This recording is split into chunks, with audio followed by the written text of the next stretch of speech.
Previously on this channel, my search for rainforests in unexpected places took me from my home here in New York all the way to West Virginia, where I discovered an extension of Appalachian temperate rainforest within the Cumberbatch State Park. This confirmed for us that areas receiving more than 55 inches of rain annually do have the potential to host rainforest. However, we've also learned in previous installments that temperate rainforest is bound to the north by the extent of glaciers during the last ice age, as they scraped all the fertile soil off these lands, making rainforests a near impossibility above this line in places like New England, though this natural barrier falls almost perfectly on the New York-Pennsylvania border. This means that based on our understanding of temperate rainforest, the state of Pennsylvania occupies the northernmost lands capable of supporting such an environment. Switching back over to a precipitation map of the state, we'll find a handful of mountaintops receiving just enough moisture to be potential pockets of rainforest. Though whether or not there actually is a rainforest in Pennsylvania cannot be answered with maps alone. Once again, if I really want to get to the bottom of this, I'll need to drive down to the mountains of Pennsylvania myself in search of some unexpected rainforest.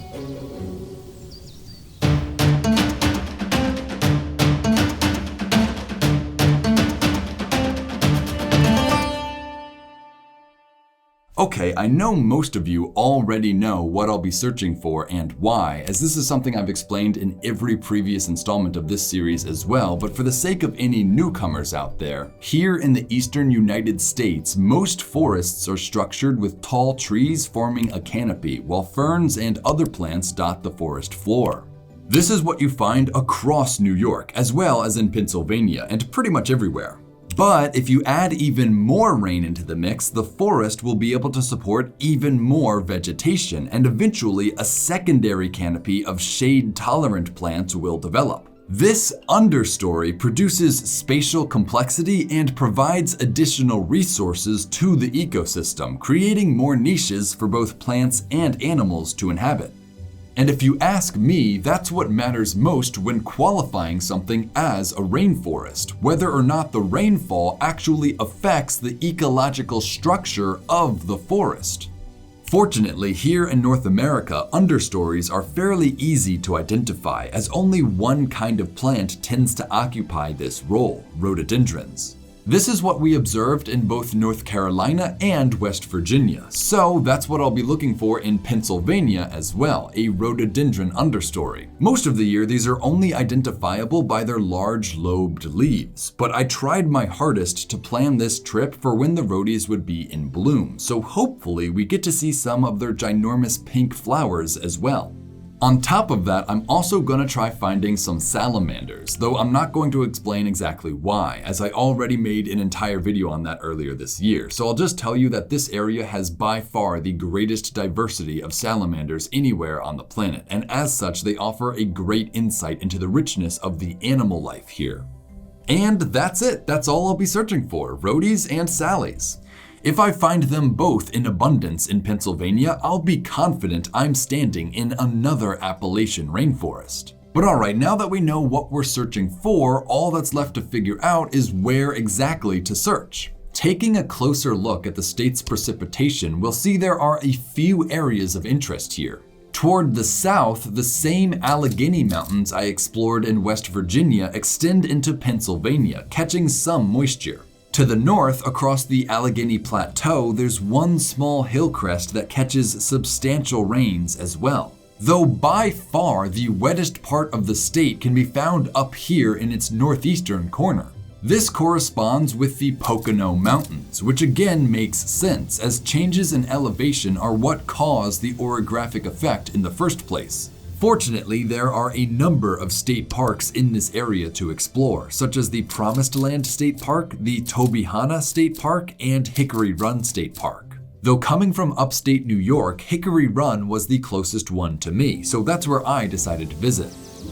Arriving to the park, there were several trails to try out, and not gonna lie, the first few I hiked weren't all that impressive, and rhodies were nowhere to be found. Though this was actually a good thing, as it gives us an example of what a regular Pennsylvania forest looks like. It wasn't until the third trail, I think it was, before I saw a single large lobed leaf. But once I found this, I knew I'd come to the right spot, and the deeper I hiked, the more crowded the forest became. Before long, the visibility dropped as the sky above and the forest below became cluttered with swirling branches, and at last I was once again underneath the shade of a rhododendron understory.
Kind of leads to nowhere, but that's cool.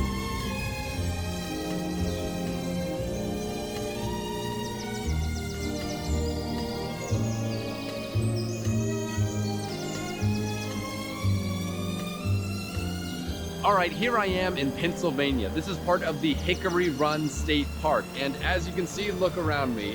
What do you see? Anything in particular? Yeah, I think I see nothing but roadies as far as the eye can see, which is not very far because of the roadies. So I'm gonna go ahead and say I'm feeling pretty good about this. I'm not gonna say my hypothesis is confirmed quite yet. I still have to find some salamanders, but based on what I'm seeing now, I think I'm going in the right direction.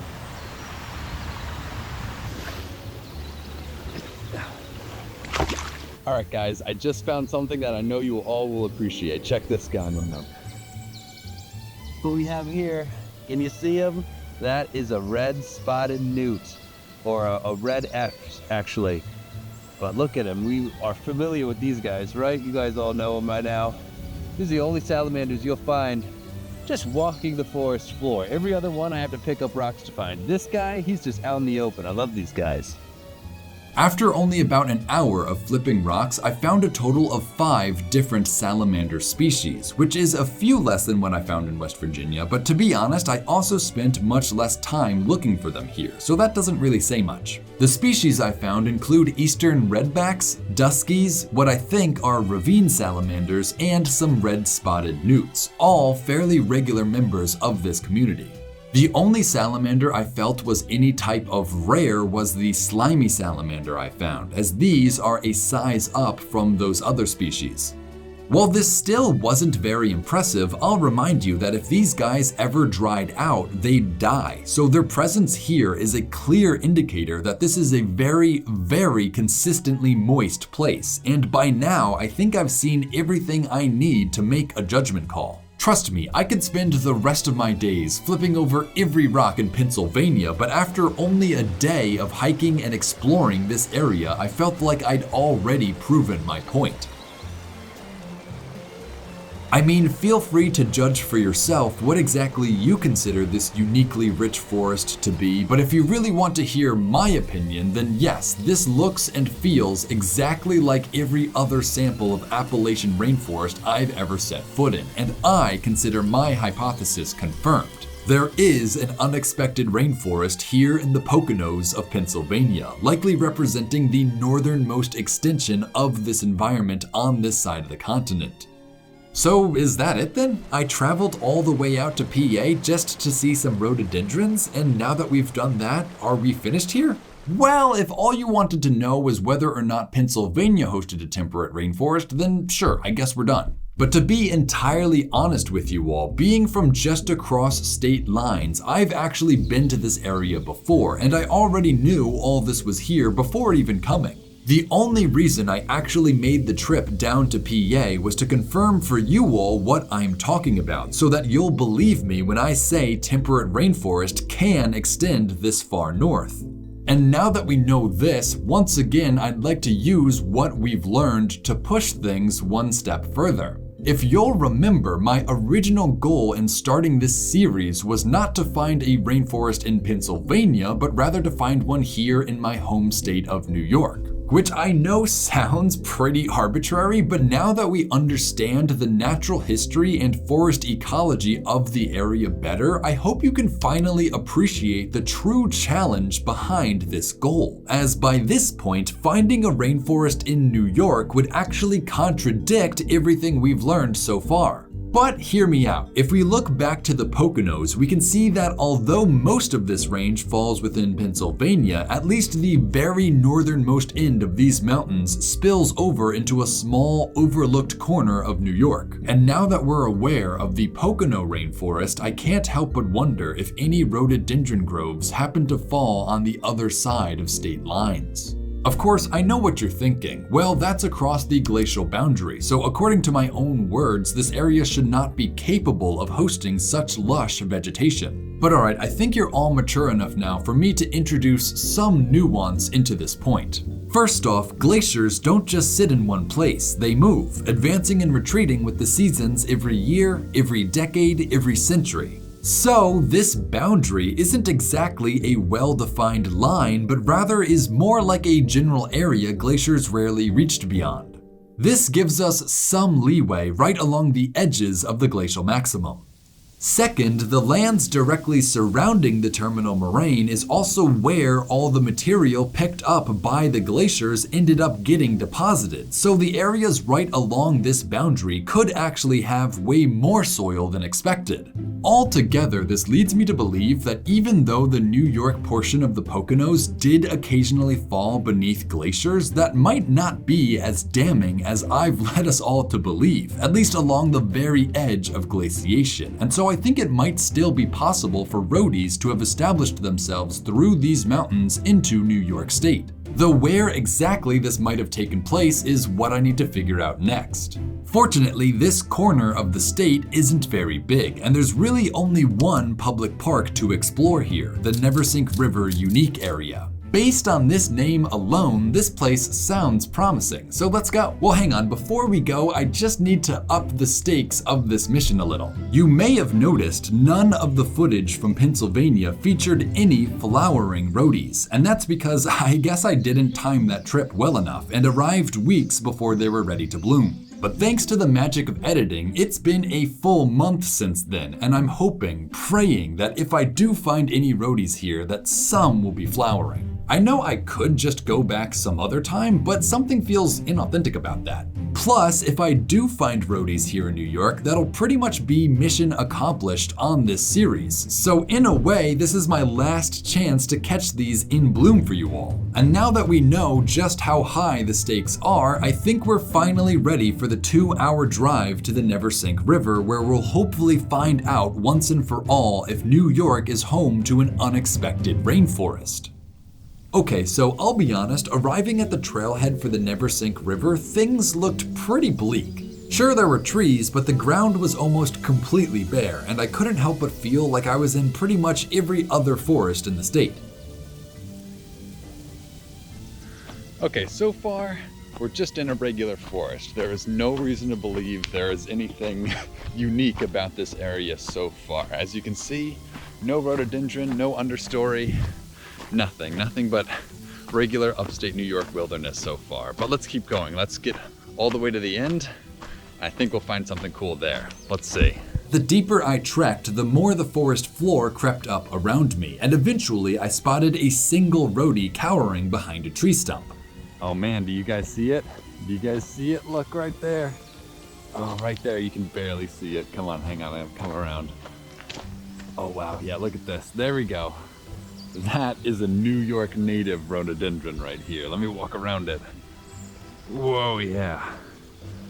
That is the first native growing rhododendron I've ever seen in New York. Wow. Excited by this, I followed it off trail until I came upon a small creek where the rhodies grew into a dense grove, just as they had in Pennsylvania and elsewhere.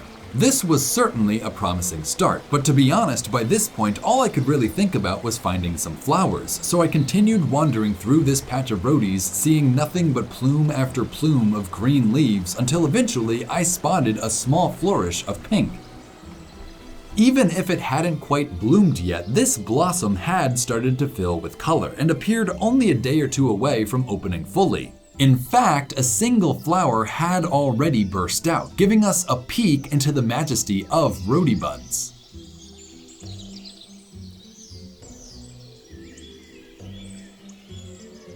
Although I had technically found what I was looking for, one small grove of rhodies besides a creek does not make a rainforest, so I got back onto the trail and continued even deeper into the park. As I did, I was excited to see the rhododendrons growing more and more abundant, until finally some kind of canopy was achieved over the path. Making my way through, there were even more rhodie blossoms just on the verge of bloom.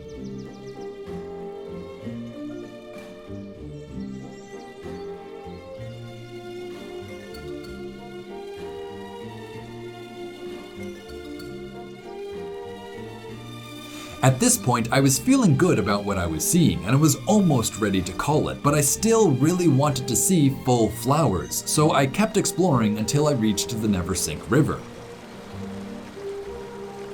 Even here along the riverbanks, crowds of rhodies reached out over the water, illustrating the degree to which this section of forest was bursting with life.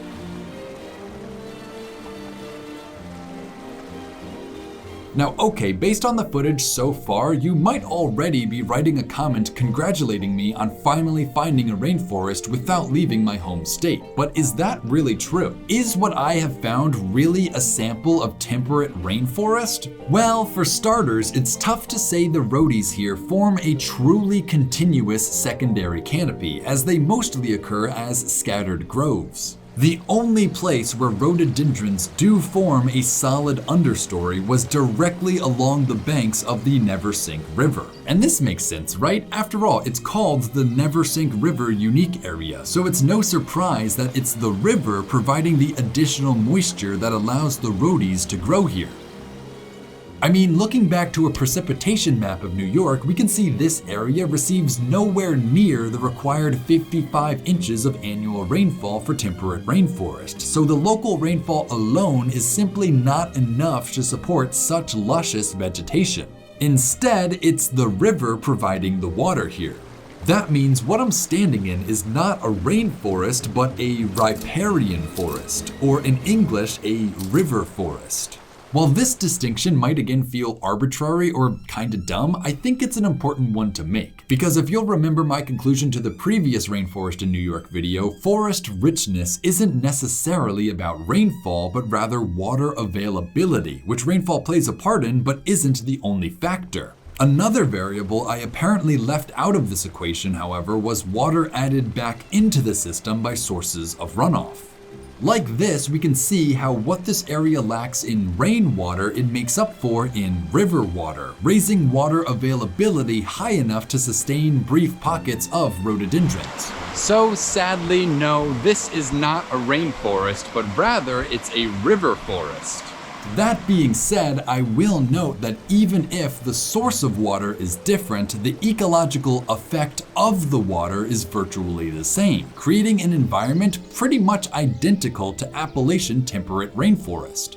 From the unique plants growing here to the diverse animals crawling about, this ecosystem consists of the same exact communities found in rainier places further south. So even though I didn't find a true rainforest in New York, I do think I found the closest thing to a rainforest in New York. If you want to experience what Appalachian temperate rainforest looks and feels like without ever leaving the state of New York, the Neversink River Unique Area is the place to do so. And I just gotta say, I'm pretty proud of this. When I first embarked on this quest of finding a rainforest in New York, I didn't really think it was possible. It was kind of just like a goofy goal. But over time, using maps and fieldwork, I built up an understanding of the area's natural history and geography to the degree where I was able to pinpoint almost exactly what I was looking for. And in doing so, gained a newfound appreciation for an easily overlooked corner of my own home state. Of course, I'm not the only person to recognize the significance of this place. I mean, it's literally called the Neversink River Unique Area for a reason. But I don't know, without going on this quest myself, I'm not sure I personally ever would have fully understood what makes this park so worthy of that name. But now that I have traveled all over the region, I can see what makes this such a special place. And my hope is that by watching me go on this journey, maybe some of you will have learned to appreciate parts of your own areas in a new way as well. However, as I sat on the banks of the Neversink River, I couldn't help but wonder one last thing. Where exactly does this water come from? Tracing the Neversink River up its watershed ultimately will find its source to be the western face of Slide Mountain, the tallest and rainiest peak in the Catskills, and if you'll remember, the very first place I ever searched for rainforest within my home state. Although I didn't end up finding one here, apparently most of the water that falls onto Slide Mountain runs off into the Neversink River. So in a sense, I was correct. The excessive rain captured by the Catskills does indeed support a rhododendron forest, just not exactly where I was expecting. And I just find that so poetic. This quest ends right where it all started. Well, actually, this quest really ended once I left the banks of the river, as I walked back through another grove of rhodies on my way out of the park. It was here that at long last I glimpsed a great ball of pinkish white nestled within the understory, the first and only flower I'd find in full bloom. Taking a closer look, this was a hive of activity for pollinators big and small. Seeing this, I felt like my quest was finally complete, as we now have visible evidence of rhododendrons directly contributing to the richness of life in this forest. Going on this journey has taught me a lot, both about ecology and all that sciencey stuff, but also about my home. Being from this part of the country, I know most people here don't even consider rainforest a possibility in these parts, and because of that, nobody perceives these as anything more than some dense forest. But my goal is that by doing all this, I've convinced you that there really are rainforests stretching from North Carolina all the way up to Pennsylvania and beyond. Although portions of these forests have thankfully been preserved by state parks, far more remains privately owned, and most of it has already been lost to land development. But hopefully now that we've built this framework of understanding together, people will begin to recognize, value, and protect these environments for what they truly are, rainforests in an unexpected place.